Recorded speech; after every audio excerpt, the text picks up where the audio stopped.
আমার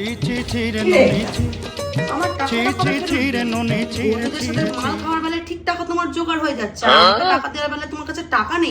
এই তো দুদিন আগে তোকে টাকা ফেরত দিলাম 500 টাকা। 500 টাকা? কি হিসেবে 500 টাকা? তোকে আমি 500 টাকা দিয়েছিলাম? তাহলে তুই ক টাকা দিয়েছিলিস? তুই আমাকে হিসাব বোঝা। দাঁড়া, তোকে আমি হিসাব বোঝাচ্ছি। দেখ, তোকে প্রথম আমি দিয়েছিলাম 150 টাকা, তারপরে আমি তোকে দিয়েছিলাম 350 টাকা।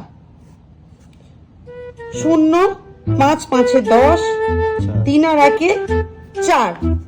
তুই আমাকে ফেরত দিয়েছিলিস 500 টাকা। টোটাল পড়ে রইল আমার 3600 টাকা। আমার এক্ষুনি ফেরত লাগবে, এক্ষুনি।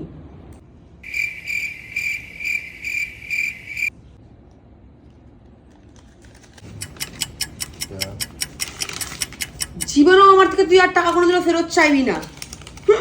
টাকা নেওয়ার বেলা নিয়ে নেয়, টাকা দেওয়ার বেলা ফেরত দেওয়ার নাম নেই। চিটিং করতে পারে।